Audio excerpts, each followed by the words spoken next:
The gunshot that shattered the morning stillness of Veta, Colorado wasn't meant for killing, but it made Tabitha Kramer's heart slam against her ribs all the same as she yanked the reins of her mare to a halt on the dusty road leading away from her father's sprawling ranch. It was August of 1878, and the sun beat down mercilessly on the high desert valley, making the air shimmer like water over the sagebrush. Tabitha twisted in her saddle, her dark auburn hair coming loose from its pins as she searched for the source of the sound. Her father would be furious if he knew she'd ridden out alone again, but at 22 years old, she was tired of being treated like a china doll that might shatter at the slightest touch. Another shot rang out, closer this time, followed by the distinct sound of cattle lowing in distress. Without thinking, Tabitha urged her mare forward, cresting the small rise that separated her father's property from the open grazing land beyond.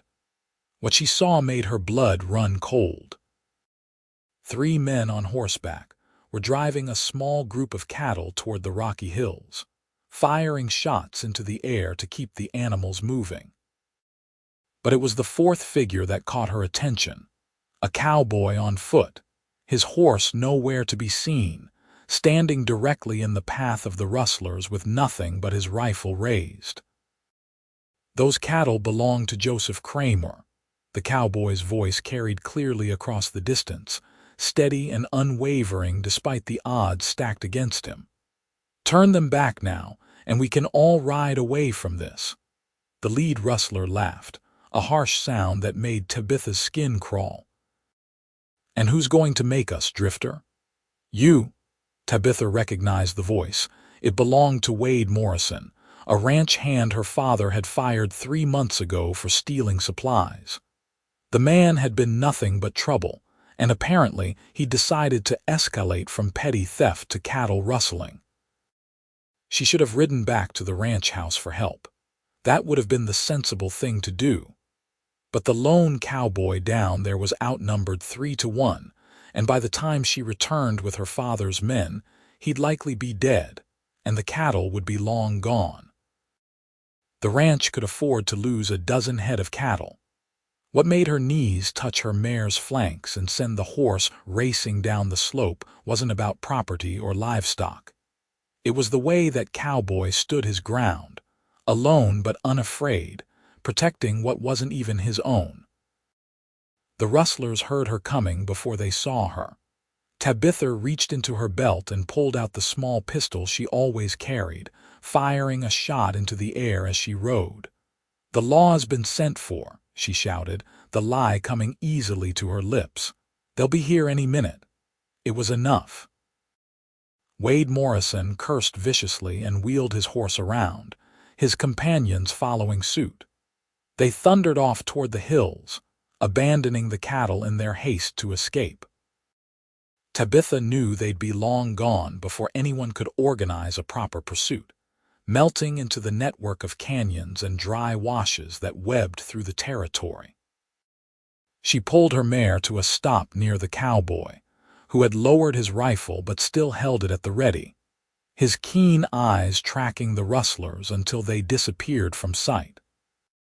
Only then did he turn to look at her, and Tabitha found herself meeting a pair of eyes the color of storm clouds, gray and intense, set in a sun-bronzed face that bore the weathered lines of someone who spent his life outdoors. He was young, she realized, probably only a few years older than herself, with dark hair that curled slightly at the ends where it touched the collar of his dusty shirt. He stood tall and lean, with the kind of build that came from hard work rather than surplus food, and there was something in his expression that made her breath catch, a mixture of surprise and something else she couldn't quite name. "That was foolish, miss," he said finally, his voice gentler than it had been when facing down the rustlers. "You could have been hurt." "So could you," Tabitha replied, dismounting with practiced ease. 3 against 1 isn't exactly favorable odds. I've faced worse."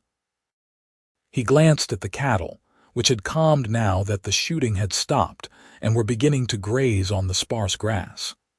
"You must be Joseph Kramer's daughter. You have his eyes." Tabitha wasn't sure how to feel about that observation. Her father's eyes were hard, calculating, always measuring the worth of everything and everyone around him. "Tabitha," she said, offering her hand in a gesture that would have made her mother faint if she'd witnessed it. Ladies didn't shake hands with cowboys, especially not in the middle of nowhere with dust on their riding skirts. The cowboy hesitated for just a moment before taking her hand. His palm was calloused and warm, his grip firm but careful. "Samuel Voss, madam. Most folks just call me Sam." "Well, Sam, it seems we saved each other today." Tabitha withdrew her hand, noticing the way he immediately tucked his own back at his side, as if he wasn't quite sure what to do with himself. "Where's your horse?" "Went lame about a mile back. I was walking her in when I spotted the rustlers." He nodded toward a cluster of cottonwoods near a creek bed. "Left her in the shade with water." "Is she badly hurt?" "Stone bruise, I think. She'll heal, but she needs rest." Sam picked up his hat from where it had fallen in the dirt and knocked it against his leg to remove the dust. "I was hoping to make it to the Kramer ranch before dark. I heard in town that your father might be hiring." Tabitha studied him with renewed interest. Her father had indeed mentioned needing more hands now that the summer work was in full swing, but he was particular about who he employed. Joseph Kramer didn't believe in second chances or sob stories. He wanted men who could work hard, keep their mouths shut, and follow orders without question. "You have experience with cattle, worked ranches in Texas and New Mexico territory before coming north." "I can break horses, mend fences, handle a branding iron, and I'm not afraid of long hours or hard work." He met her gaze steadily. "I'm honest. I don't drink to excess and I don't cheat at cards because I don't play them. If your father gives me a chance, he won't regret it." There was no boasting in his tone, just simple statements of fact. Tabitha found herself believing every word. "Help me drive these cattle back to the ranch," she said, making a decision that would change both their lives, though neither of them knew it yet. "My father will want to hear about the rustlers, and you can speak to him about the job then. Your horse can rest another hour or two." Sam nodded, and together they began the task of herding the scattered cattle back toward the ranch. It should have been awkward, working alongside a complete stranger, but Tabitha found the silence between them comfortable rather than strained. Sam knew what he was doing, moving the cattle with quiet efficiency, and when one ornery steer tried to break away from the group, he was there to turn it back before Tabitha even had to ask. "You're good at this," she observed as they pushed through a narrow gap between two rocky outcroppings. "It's what I know," Sam replied. "My father was a cowboy, worked the big ranches down south until he died when I was 15. I've been doing this ever since." "I'm sorry about your father. It was a long time ago." He paused, then added, "My mother passed when I was 12. Fever." "After my father died, there was nothing to keep me in one place, so I've been drifting, working where I can find it." Tabitha heard the loneliness in his words, though she suspected he hadn't meant for it to show. She knew about loneliness, though hers was different. It came from being surrounded by people who saw only what they expected to see, never who she really was. "What brought you to Colorado?" she asked. Sam was quiet for a moment, guiding his side of the herd around a stand of scrub oak. "Heard the mountains were beautiful. Thought maybe I'd find a place where I could settle down, save up enough to have a small spread of my own someday. Nothing grand, just a few acres and enough cattle to make a living." "That's a good dream. What about you?" He glanced at her, and there was genuine curiosity in his expression. What does the daughter of a wealthy rancher dream about? No one had ever asked her that before. Her mother assumed Tabitha's dreams involved finding a suitable husband, someone from one of the other prosperous ranching families, or perhaps a businessman from Denver. Her father assumed she'd eventually marry and her husband would take over managing the ranch when Joseph grew too old. Neither of them had ever thought to ask what she actually wanted. "I dream about being seen for who I am, not what I represent," Tabitha said slowly, surprising herself with the honesty. Not as Joseph Kramer's daughter, not as a potential wife for some ambitious man, not as a pretty ornament to be displayed at social gatherings, just as myself. Sam looked at her for a long moment, and Tabitha felt heat that had nothing to do with the August sun flood her cheeks under his scrutiny. Then he nodded, as if she'd said something profound rather than simply admitted to a foolish wish. "I can understand that," he said quietly. "People see what they want to see, most of the time. They look at a drifting cowboy and think he's shiftless or running from something. They don't see that maybe he's just looking for a place to belong." Something passed between them in that moment, an unspoken recognition of kindred spirits. Tabitha had the strange sensation of being truly seen, perhaps for the first time in her life, by this man she'd known for less than an hour. The sensation was both thrilling and terrifying. By the time they reached the ranch house, the sun had climbed high enough to make the air ripple with heat. The Kramer Ranch was impressive by any standard, a sprawling operation that covered thousands of acres and employed nearly 30 men during the busy season. The main house was a 2-story structure built from adobe and timber, with a wide porch that wrapped around 3 sides and provided shade during the hottest parts of the day.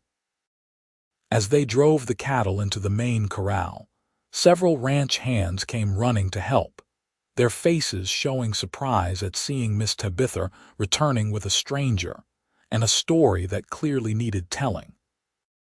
One of them, a grizzled old cowboy named Pete who'd worked for her father since before Tabitha was born, took charge of the cattle while another went to fetch Joseph Kramer. Tabitha's father emerged from his office in the barn, his heavy boots kicking up small clouds of dust with each step. Joseph Kramer was a big man, tall and broad-shouldered, with iron-gray hair and a face that looked like it had been carved from granite. He'd built his ranch from nothing, starting with a small homestead claim and expanding through years of hard work, shrewd dealings, and an iron will that refused to accept failure. "Tabitha," he said, his voice carrying the weight of paternal disapproval, "your mother has been worried sick. You said you were riding to the Taylor Ranch and back." "I was, but I heard gunshots and went to investigate." Tabitha kept her voice calm and steady, having learned long ago that showing any sign of nervousness only made her father more difficult. Wade Morrison and 2 others were rustling cattle near the eastern boundary. Mr. Voss here was attempting to stop them. Joseph's sharp eyes shifted to Sam, assessing him in the way he might evaluate a horse he was considering purchasing. "That's so." "Yes, sir," Sam said, meeting the older man's gaze without flinching. "I was walking my horse. She picked up a stone bruise when I came across them driving your cattle. Couldn't stand by and watch it happen. Most men would have, especially when outnumbered." Joseph circled Sam slowly, taking in every detail. "What's your interest in my cattle, Mr. Voss?" "None beyond what's right, sir. I was hoping to speak with you about employment, but I would have done the same regardless." Sam's voice remained steady. "A man who won't stand up for what's right isn't much of a man at all in my estimation." Joseph grunted, which Tabitha knew was as close to approval as her father got with strangers. "Tabitha, go into the house. Your mother will want to hear that you're safe." It was a dismissal, but Tabitha held her ground. Mr. Voss should be compensated for his help today. He put himself at considerable risk. "I'll handle this, Tabitha." Her father's tone left no room for argument. Tabitha wanted to protest, but she could feel Sam's eyes on her, and something in his expression told her to let it go. With a frustrated sigh, she turned toward the house, but not before catching Sam's slight nod of acknowledgement. Inside, the house was cool and dim after the brightness outside. Her mother, Catherine Kramer, was in the parlor with several of the local ladies, having tea and discussing whatever social matter was currently consuming their attention. When Tabitha entered, still dusty from the ride, Catherine's face went through a rapid series of expressions: relief, disapproval, and embarrassment that her daughter had appeared in such a state in front of guests. "Tabitha, dear, you look absolutely bedraggled," Catherine said, setting down her delicate china teacup. "Please go upstairs and make yourself presentable. We have company." "I'll just be a moment, Mother." Tabitha nodded politely to the ladies, recognizing Mrs. Taylor, Mrs. Henderson, and Miss Sarah Reynolds, the banker's daughter who was considered the second most eligible young woman in Veta after Tabitha herself. She escaped to her room and began the process of cleaning up, washing her face and hands in the basin on her dresser, and changing out of her dusty riding clothes into a more appropriate day dress. As she worked, her mind kept drifting back to Sam Voss and the way he'd looked at her when she'd spoken about wanting to be seen for who she really was. By the time she returned downstairs, her hair neatly pinned and her appearance suitably refined, the ladies had departed, and her mother was alone in the parlor, her expression troubled. "Your father told me what happened," Catherine said without preamble. "Tabitha, you cannot keep taking such risks. What if those men had decided to shoot? What if this cowboy hadn't been there? But he was there, Mother, and I couldn't just ride away and let them kill him. You should have ridden for help. There wasn't time." Tabitha sat down across from her mother, trying to find words that would make her understand. "I made a choice, and it was the right one. No one was hurt, and the cattle are safe." Catherine pressed her lips together, a sign that she was deeply displeased but knew arguing would be futile. "You are too much like your father sometimes, too willing to charge into danger without considering the consequences. Would you rather I was a coward?" "I would rather you were safe." Catherine's voice softened slightly. "You're my only child, Tabitha. If something happened to you, it would destroy me." The genuine emotion in her mother's words made Tabitha's frustration ebb. She crossed the room and took her mother's hand, squeezing it gently. "I'm fine, Mother. I promise I'll be more careful in the future." It was a lie, and they both knew it, but Catherine accepted it because the alternative was too painful to contemplate. That evening, as the family sat down to dinner, Joseph announced that he'd hired Sam Voss on a trial basis. "He'll work with the hands for the next month.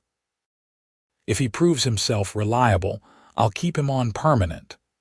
Tabitha felt an unexpected surge of relief at the news. She told herself it was simply because Sam deserved the opportunity after what he'd done. But a small, honest part of her acknowledged that she wanted to see him again, to talk to him, to understand why he'd made her feel so seen in those brief moments of conversation. The next few weeks fell into a pattern. Tabitha's life resumed its usual rhythm of household duties, social obligations, and stolen moments of freedom when she could escape for a ride.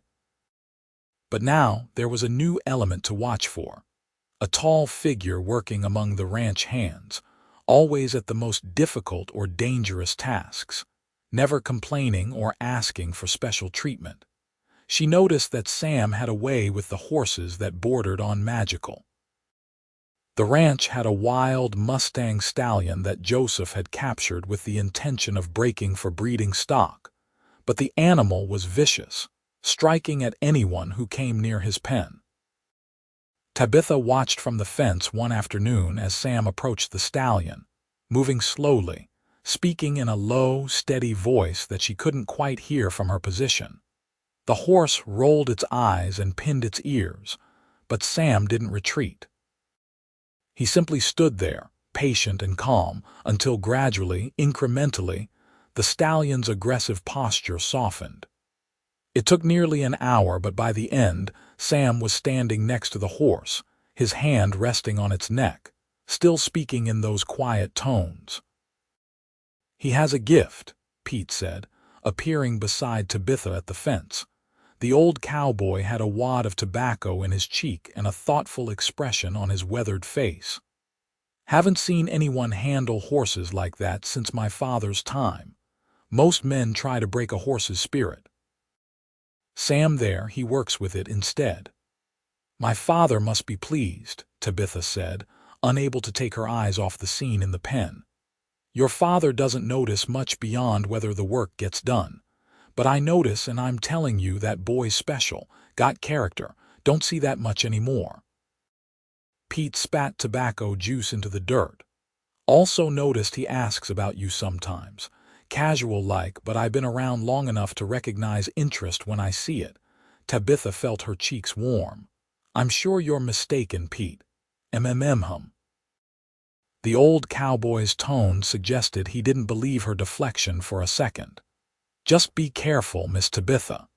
Your father has plans for you, and they don't include a drifting cowboy, no matter how good he is with horses."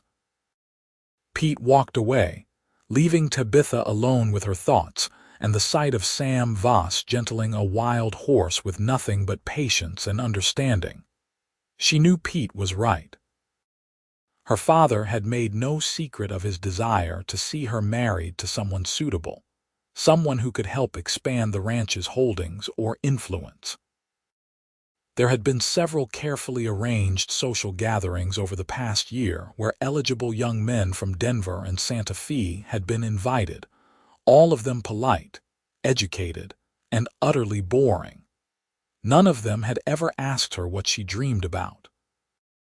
The thought was dangerous, and Tabitha knew it. She pushed away from the fence and headed back toward the house, determined to put Sam Voss out of her mind. It was foolish to develop feelings for someone so completely unsuitable. It would only lead to heartache. But fate, it seemed, had other plans. 3 days later, Tabitha was helping her mother prepare for the annual summer social, a grand affair that the Kramers hosted every year for the surrounding ranching families. Catherine was in her element, directing servants, planning menus, and fretting over every detail. Tabitha found the whole business exhausting, but she played her part, knowing how much it meant to her mother. "The Henderson boy will be attending," Catherine said as they reviewed the seating arrangements.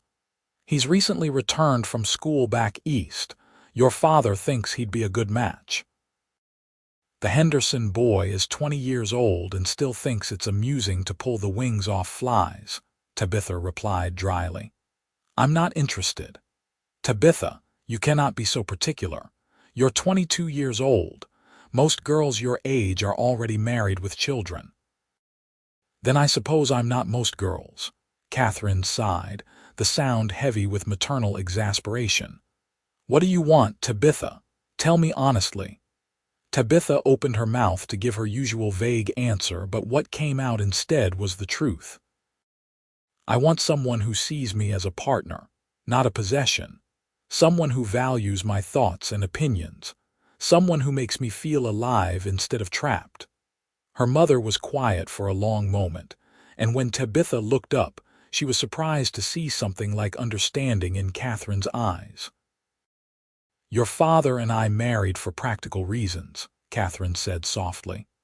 "Over the years, we've built a life together and I'm content.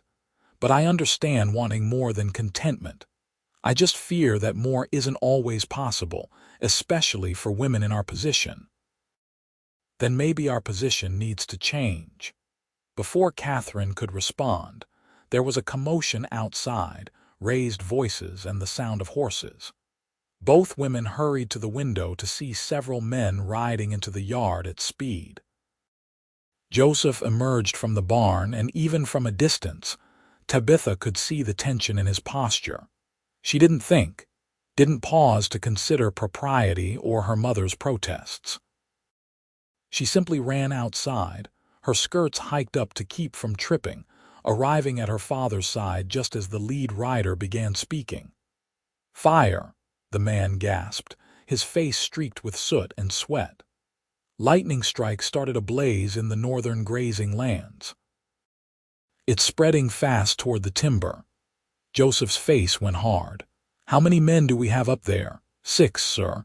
They're trying to drive the cattle out, but the fire's moving too quick. They need help." Within minutes, every available man on the ranch was mounted and riding north, carrying wet blankets and shovels, anything that might help fight the flames.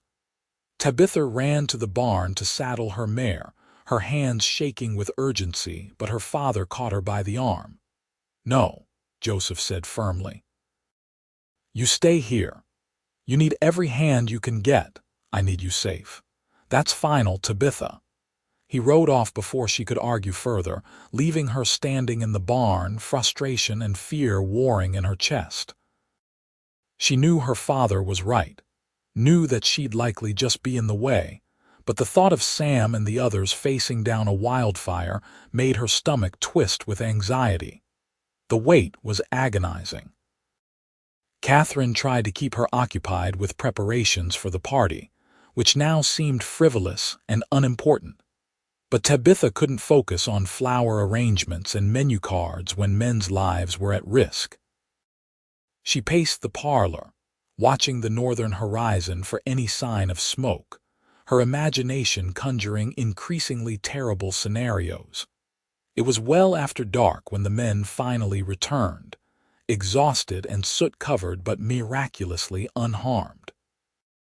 They'd managed to create a fire break by clearing brush and using the wet blankets to beat out the flames before they reached the timber. The northern grazing land was scorched, and they'd lost a section of fence, but no lives had been lost, and the cattle had been saved. Tabitha stood on the porch as the men dismounted, her eyes searching desperately until she spotted Sam, his face blackened with soot but his gray eyes bright in the darkness. Their gazes locked for a brief moment, and the relief that flooded through her was so intense it made her knees weak. She forced herself to remain on the porch while the men cared for their horses and stumbled toward the bunkhouse, utterly spent. Only when they'd all disappeared did she allow herself to sink down onto the porch steps, her hands trembling with delayed fear. "You care for him." Tabitha jumped at the sound of her father's voice. Joseph stood in the doorway behind her, still covered in soot, his expression unreadable. There was no point in lying. "Yes, he's a good man. Good worker, too." Joseph sat down beside her, groaning slightly as his muscles protested. "But he's not suitable for you, Tabitha. You must know that. Because he doesn't have money, because he's a cowboy, because you deserve someone who can give you the life you're accustomed to, someone who can provide for you, give you security." "I don't want security," Tabitha said, surprised by the vehemence in her own voice. "I want a life that means something. I want to be with someone who understands me, who sees me as more than just a pretty face or a means to expand a ranch's holdings." Joseph was quiet for a long moment, staring out at the darkness. "Your mother said something similar to me once, many years ago. I didn't listen then, and I've often wondered if I should have." He turned to look at her, and in the lamplight spilling from the house, Tabitha could see the weariness in his face, not just from the fire but from years of building and maintaining his empire. "But I also know the reality of this world, Tabitha. Love doesn't put food on the table or keep a roof over your head. Sam Voss saved your cattle twice now. Doesn't that count for something? It counts for a great deal, but it doesn't change facts." Joseph stood, placing a heavy hand on her shoulder. "I won't forbid you from speaking to him. But I also won't give my blessing to anything more. Think carefully about what you're willing to sacrifice. because choosing him would mean giving up everything you've ever known. He went inside, leaving Tabitha alone with her thoughts and the distant smell of smoke still lingering in the air. The summer social came and went, a whirlwind of forced smiles and polite conversations with young men whose names Tabitha forgot almost immediately. She danced with the Henderson boy, who was indeed as immature as she remembered, and with the son of a wealthy merchant from Denver, who spent the entire dance talking about himself. Through it all, she was acutely aware of Sam's absence, knowing that the ranch hands hadn't been invited to the party meant for the ranch-owning families. It wasn't fair, and the unfairness of it burned in her chest like a coal. 2 days after the party, Tabitha was reading in the shade of the porch when Sam rode past, leading a string of horses to fresh pasture. He glanced her way, and she found herself standing, setting her book aside and walking toward the paddock before she'd consciously made the decision to move. "Miss Kramer," Sam said politely, touching the brim of his hat. The formality felt wrong after everything they'd been through, after the connection she'd felt between them. "Just Tabitha, please." She leaned against the fence, watching the horses mill about in the paddock. "I never got to thank you properly for helping with the fire." "No thanks necessary. It's what anyone would do." "Not anyone. Not everyone would risk their life for someone else's cattle and land." Sam secured the gate and turned to face her fully. In the clear morning light, she could see that his face was healing from minor burns, small red patches along his jaw and forehead. Without thinking, Tabitha reached up to touch one gently, and Sam went very still. "Does it hurt?" she asked softly. "Not much. I've had worse." His voice had gone rough, and when Tabitha met his eyes, she saw something in them that made her breath catch, longing and restraint warring with each other. "Sam," she began, not sure what she was going to say, only knowing that she needed to say something. "I should go," Sam said, stepping back from her touch. "It's not proper for us to be talking like this." "I don't care about proper. Maybe you should." He met her gaze steadily. "Your father's been good to me, given me work and a place to stay. I won't repay that by pursuing something that would only cause trouble." "What if I want you to pursue it?" The words escaped before Tabitha could stop them, bold and reckless. Sam's expression softened, and for a moment she thought he might close the distance between them. But then he shook his head. "You deserve better than a drifting cowboy with nothing to his name. Your father's right about that. You don't get to decide what I deserve." Tabitha felt frustration rising, hot and sharp. "Why does everyone keep telling me what I should want, what I should feel, what's best for me? You're the only person who's ever really seen me, Sam. The only one who asked what I wanted instead of assuming you already knew. And now you're doing the same thing they all do, deciding for me." Sam flinched as if she'd struck him. "That's not what I'm trying to do." "Then what are you trying to do? Protect you?" The words burst from him with unexpected force. "From a life of struggle and hardship, from your family's disapproval." "From me, because I have nothing to offer you except a worn-out saddle and dreams that might never amount to anything." "You see me," Tabitha said quietly. "You see me like no one else does. That's not nothing, Sam. That's everything."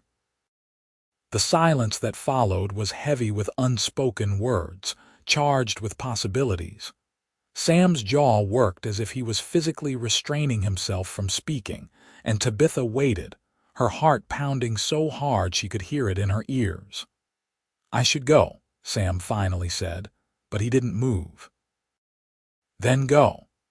He still didn't move, and Tabitha realized with a surge of hope that he couldn't. Whatever he said about being unsuitable, whatever logical arguments he made, he felt the same pull between them that she did. "Tabitha," he said, and the way he spoke her name, soft and wondering, made her insides melt. "If I kiss you right now, there's no going back. Do you understand that? Everything will change. I want everything to change." Sam closed the distance between them in 2 strides, and then his hands were cupping her face, gentle despite the calluses, and his lips were on hers, tentative at first, as if he expected her to pull away. But Tabitha had no intention of pulling away. She pressed closer, her hands fisting in his shirt, kissing him back with all the pent-up longing and frustration of the past weeks.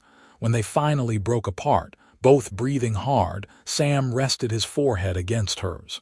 "We can't do this here. Anyone could see." "I know a place," Tabitha said. "By the creek where the cottonwoods grow thick. No one goes there during the day."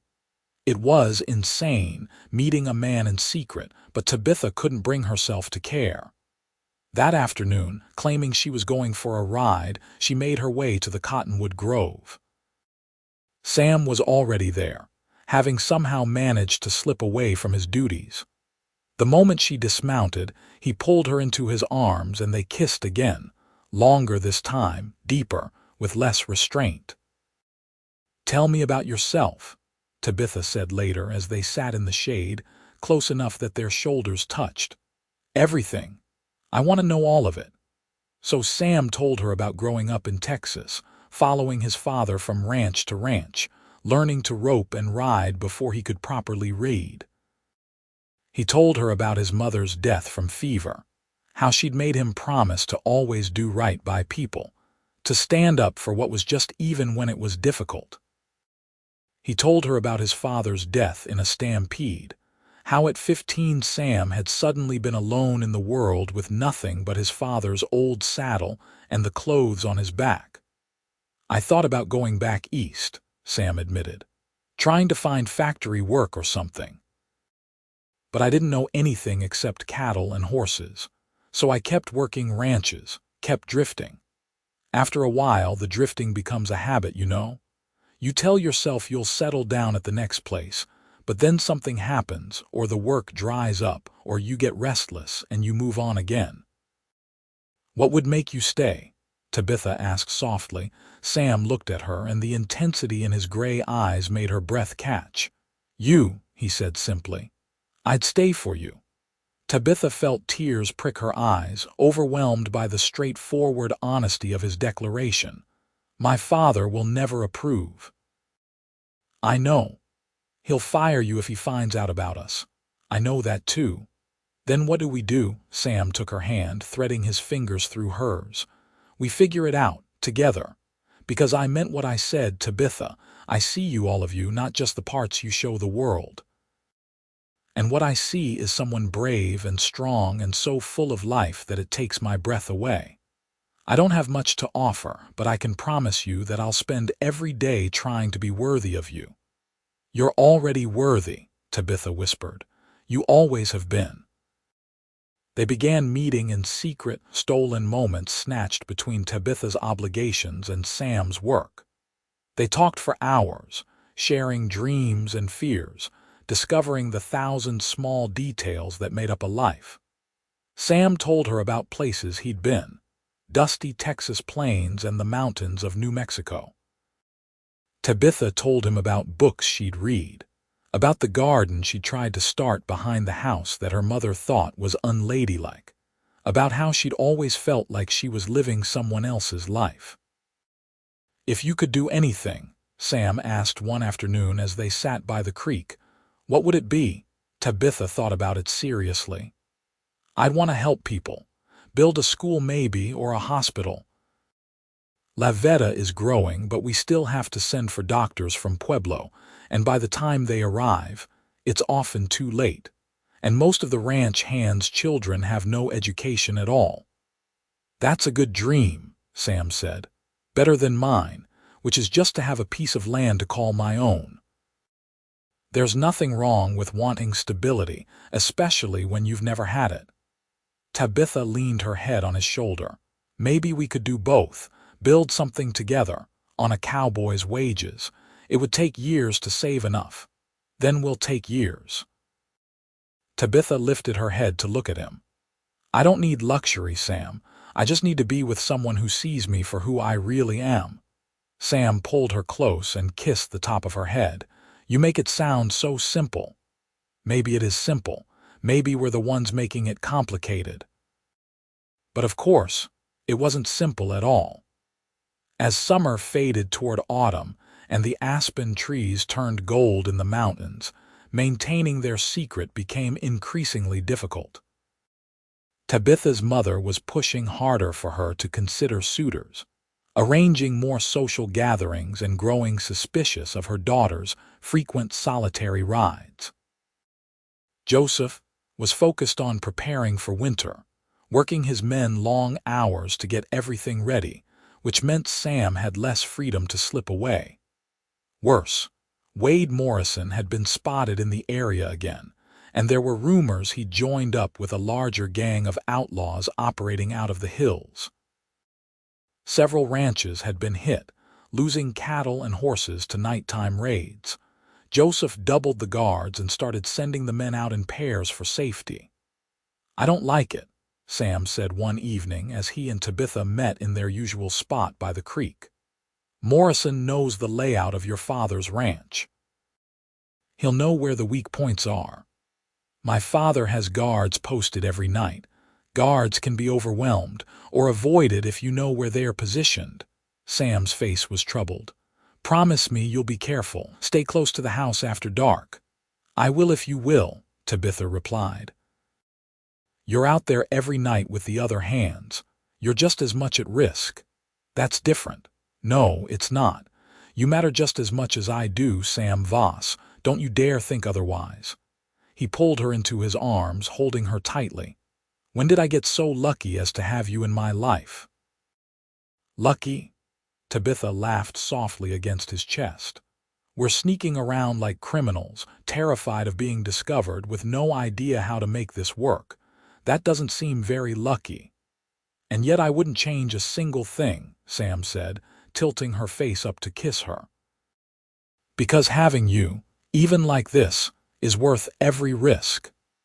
The attack came 3 weeks later, in the deep darkness before dawn, when the guards were tired and the world was at its quietest. Tabitha woke to the sound of gunshots and shouting, and by the time she'd thrown on a robe and run downstairs, the house was in chaos. Her mother was hysterical. Her father was organizing the ranch hands into a defensive position, and smoke was rising from the direction of the barns. "What's happening?" Tabitha demanded, grabbing her father's arm, Morrison and his gang.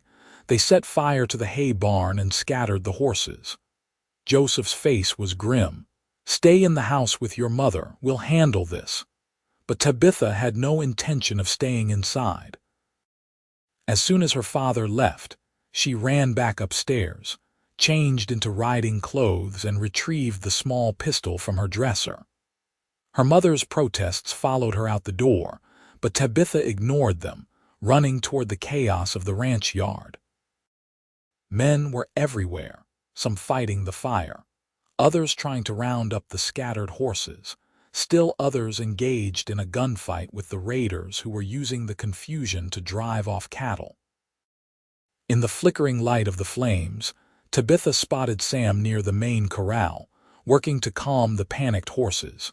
She ran toward him, but before she could reach him, a rider burst from the shadows, leaning down to grab her. Tabitha screamed and tried to dodge, but the rider was fast. She felt rough hands close around her arm, felt herself being lifted, and then everything dissolved into chaos. The rider was Wade Morrison, and his breath stank of whiskey as he dragged her across his saddle. "You're coming with me, Miss High and Mighty. Your father wants his cattle back. He can pay for them. And you." Terror gave Tabitha strength. She twisted in Morrison's grip, managing to get one hand free, and drove her thumb into his eye.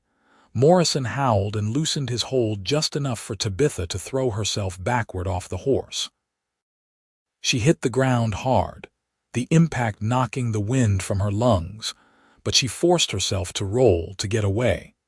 Morrison was off his horse in an instant, coming after her, and Tabitha realized with crystalline clarity that she was about to die.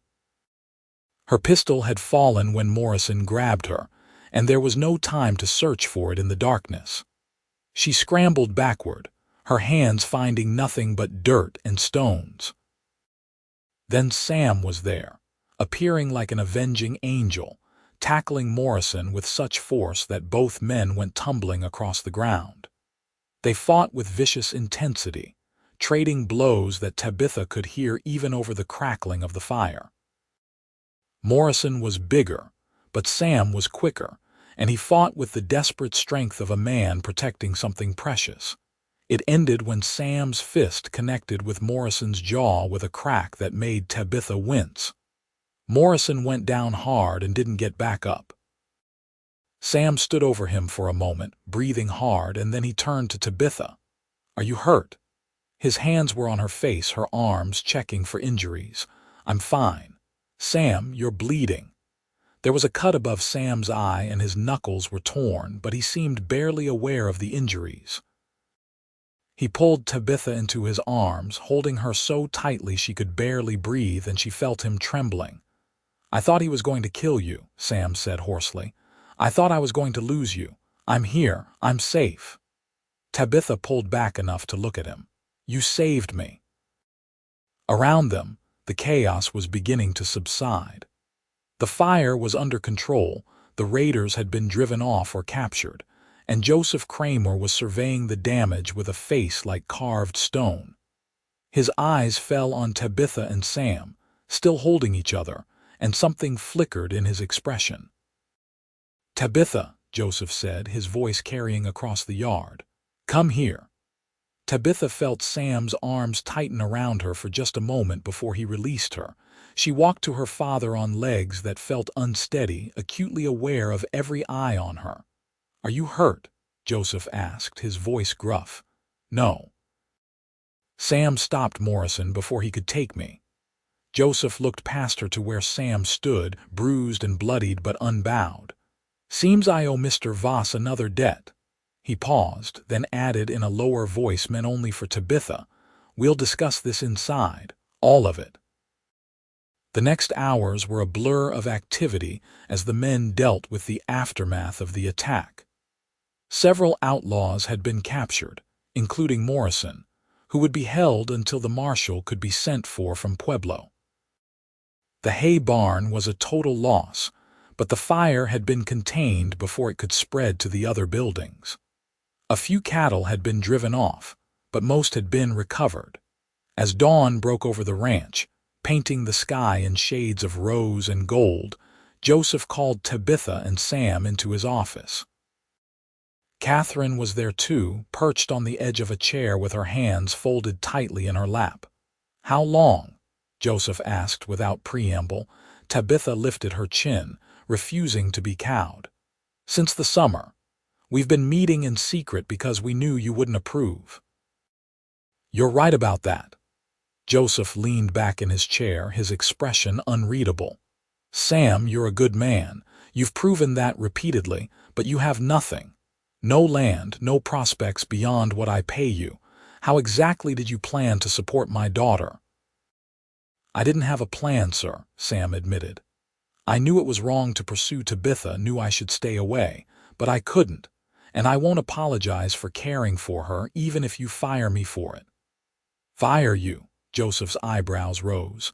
"You just saved my daughter from being kidnapped, possibly killed. You've stopped rustlers, fought a fire, and worked harder than any man I've employed in years. Why would I fire you?" Sam looked as confused as Tabitha felt. "Then what are you saying, sir?"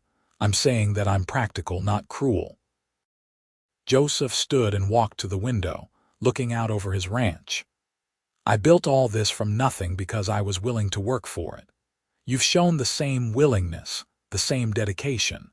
More importantly, you've shown that you value what's right over what's easy or profitable." He turned back to face them. "I had plans for Tabitha. Marriage to someone who could help expand the ranch, grandchildren raised in comfort and security. But your mother reminded me last night that security without happiness is just a different kind of prison." He nodded to Catherine, who gave him a small, encouraging smile. If you want my blessing to court Tabitha properly, you have it, but I have conditions. Name them, Sam said immediately. You'll work for me for another year at double your current wage. During that time, you'll save every penny you can. I'll also deed you 50 acres on the eastern edge of the ranch, enough to start your own small herd. At the end of the year, if you've proven you can save and plan for the future, you'll have my permission to marry Tabitha. Tabitha felt tears spring to her eyes. It wasn't quite acceptance, not yet, but it was more than she dared hope for. She looked at Sam and saw the same cautious hope reflected in his face. "That's more than generous, sir," Sam said. "But I have to ask, what changed your mind?" Joseph was quiet for a long moment. "When I saw Morrison grab Tabitha, in that split second before you reached them, I realized that all my plans and schemes meant nothing if she wasn't safe and happy. Your mother was right, all those years ago when she tried to tell me that there are things more important than money and land. I didn't listen then, and I've regretted it. I won't make the same mistake with my daughter." Catherine stood and crossed to Joseph's side, taking his hand. It was a rare display of affection between her parents, and it made Tabitha's throat tight with emotion. "Thank you," Tabitha said, her voice thick. "Both of you." "Don't thank us yet," Catherine said with a slight smile. "You're going to have to endure a year of speculation and gossip. Everyone will want to know about the ranch owner's daughter courting a cowboy." "Let them gossip," Tabitha said firmly. "I don't care what anyone else thinks." The year that followed was both the longest and shortest of Tabitha's life. Sam worked from dawn until well after dark, determined to prove himself worthy of Joseph's trust. True to his word, Joseph paid Sam double wages and deeded him the 50 acres, land that bordered the creek where Tabitha and Sam had held their secret meetings. They could court openly now, which meant Sam could call on Tabitha properly at the house, could sit with her in the parlor under her mother's watchful eye, could escort her to church on Sundays. It was both wonderful and frustrating, being able to be together but always under observation, never able to steal the private moments they'd once shared by the creek. But there were compensations. Sam began building a small house on his 50 acres, working on it in every spare moment.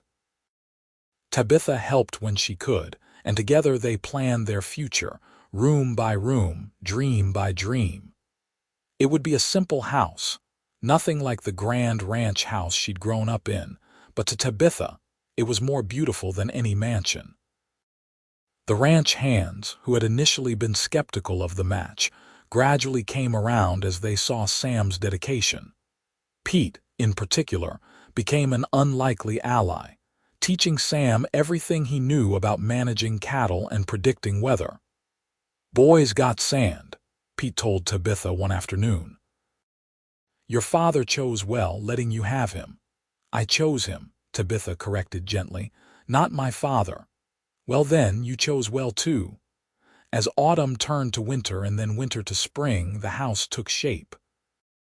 It wasn't large, just 4 rooms and a porch, but it was sturdy and well built, with windows positioned to catch the morning light and a fireplace made from river stones that Sam had gathered himself.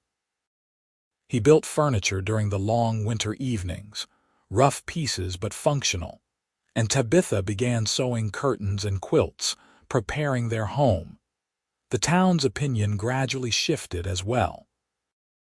There had been gossip at first, speculation about what had possessed Joseph Kramer to let his daughter throw herself away on a nobody cowboy. But as people got to know Sam, saw his character and work ethic, the gossip faded. When he stopped a runaway wagon that would have crashed into the general store, risking his own safety to grab the horse's reins, even the most skeptical citizens had to admit he was a decent man. Spring brought new calves and the annual roundup, and Sam threw himself into the work with renewed vigor. He was no longer just a hired hand now. He was a man with his own land and cattle, a small herd purchased with his savings and growing steadily. Joseph had also given his blessing for Sam to use ranch grazing land until his own property was properly fenced and established. "Your father's been good to me," Sam said one evening as he and Tabitha sat on the porch of the main house, watching the sunset. "Better than I had any right to expect." "He respects you," Tabitha replied, taking his hand. "You've proven everything he needed to see that you're reliable, hardworking, and committed to building a future." "I'm committed to building a future with you," Sam corrected, raising her hand to his lips. "Everything else is just details." The wedding was set for June, a year and a day after the attack that had brought everything to a head. Catherine threw herself into planning with an enthusiasm that surprised Tabitha, and for once, Tabitha didn't mind the fussing and preparations. She was marrying the man she loved, the man who saw her for who she truly was, and no amount of fussy details could diminish her joy. The night before the wedding, as Tabitha was supposed to be sleeping, she instead found herself slipping out of the house and walking to the cottonwood grove by the creek. The moon was nearly full, painting everything in silver light, and she wasn't surprised to find Sam already there, sitting on the bank with his boots off and his feet in the water. "Couldn't sleep either?" he asked as she sat down beside him. "Too excited, too nervous, too everything." Tabitha leaned her head on his shoulder.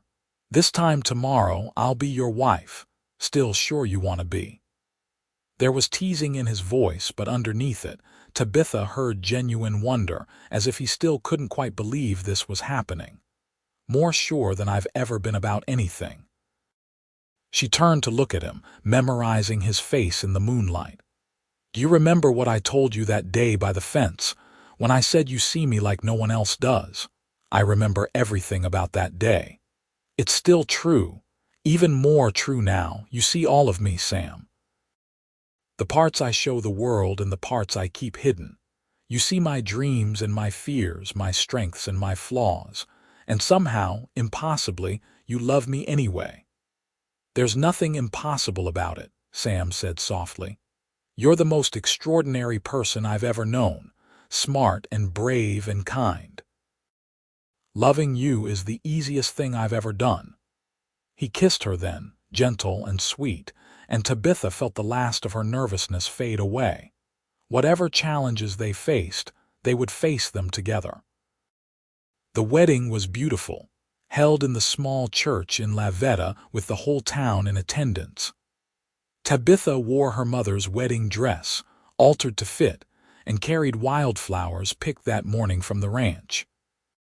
Sam wore a new suit that he'd saved for months to afford, and when Tabitha walked down the aisle and saw the look on his face, pure love and devotion, she knew she'd made the right choice. Joseph walked her down the aisle with visible emotion, and when the minister asked who gave this woman to be married, his voice was gruff as he said, "Her mother and I do." He shook Sam's hand before taking his seat, a gesture of respect and acceptance that meant everything. The reception was held at the ranch, with tables set up in the yard and food enough to feed an army. The ranch hands had pitched in to roast several steers, and there was dancing to fiddle music as the sun set over the mountains. Tabitha danced with her father, with Pete, with several of the other ranch hands, but it was the dance with Sam that she would remember forever, the two of them swaying together under the stars while their friends and family looked on with smiles. "Ready to go home?" Sam murmured in her ear as the party began to wind down. "I've been ready for a year," Tabitha replied. They left to cheers and good wishes, riding together to the small house that was now their home.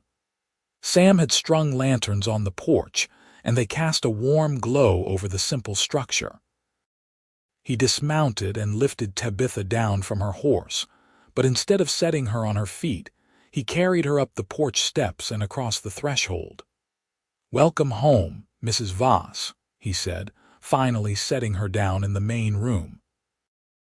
Tabitha looked around at the home they'd built together, at the furniture Sam had crafted and the curtains she'd sewn, at the books on the shelf and the quilt on the bed, and felt a profound sense of rightness. This was where she belonged. "It's perfect," she said. "You're perfect." "I'm far from perfect," Sam replied, pulling her into his arms. "But I'll spend the rest of my life trying to be the man you deserve." "You already are," Tabitha said, standing on her toes to kiss him. "You see me, Sam. You see me like no one else does. That's all I've ever wanted, all I'll ever need." They spent their wedding night in their own home, in their own bed, and Tabitha had never been happier. The ranch owner's daughter and the humble cowboy, building a life together from nothing but love and determination. The first years of their marriage were not easy. Running a small ranch required constant work and attention, and money was often tight.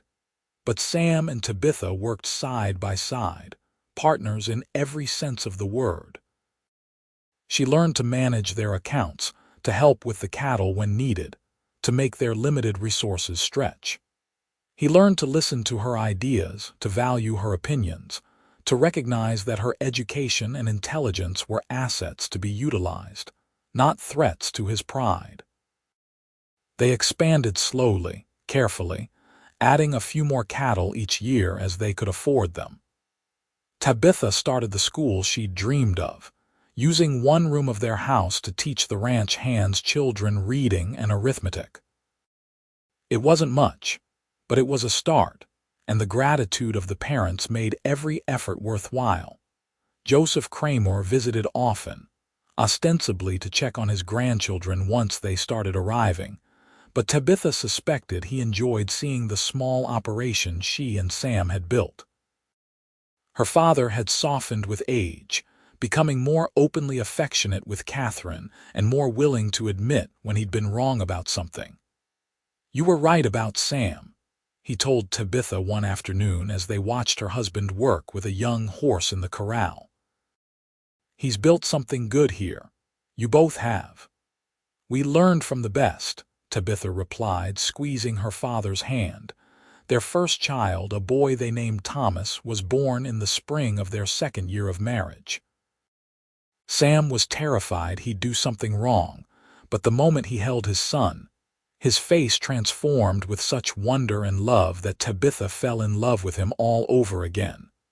2 years later came Margaret, named after Sam's mother, and then 3 years after that, another boy they called James. The house became filled with laughter and chaos, with toys and books and the constant noise of children growing up. Sam proved to be a devoted father, patient and playful, teaching the children to ride and rope almost as soon as they could walk. Tabitha taught them to read and think, to question and dream, to see the world as full of possibilities rather than limitations. "You're raising them differently than you were raised," Sam observed one evening as they sat on the porch, watching the children play in the yard.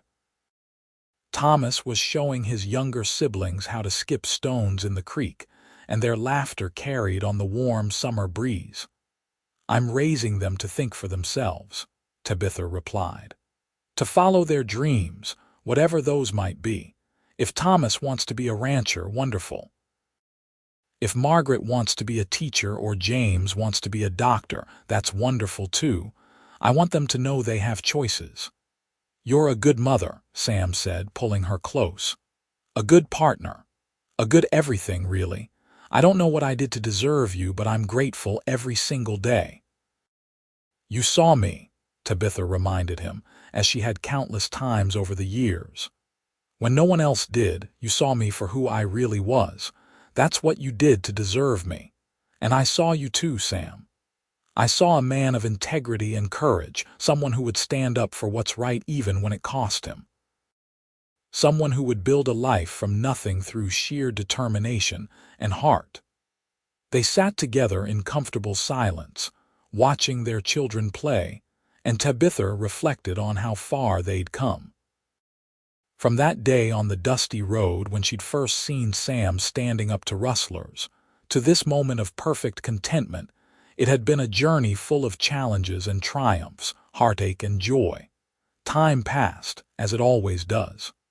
The children grew, and the ranch grew with them. Thomas did indeed choose to follow in his father's footsteps, showing the same natural way with horses and cattle that Sam possessed. Margaret surprised everyone by announcing at 15 that she wanted to study medicine, inspired by watching Tabitha care for sick ranch hands and neighbors. James developed a talent for numbers and talked about becoming an accountant or banker. "They're all so different," Catherine said one afternoon during a visit, watching her grandchildren with obvious pride. "Yet they're all so confident in who they are. You and Sam did that, Tabitha. You gave them the freedom to become themselves." "It's what I always wanted for myself," Tabitha replied. "How could I give them anything less?"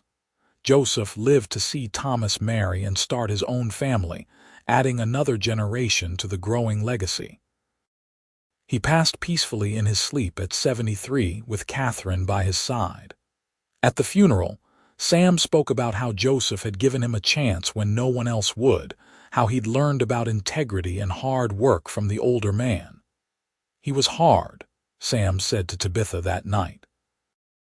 "But he was fair, and in the end he chose love over pride. That takes courage." Catherine followed her husband 2 years later, and though her death was expected, it still left a hole in Tabitha's heart.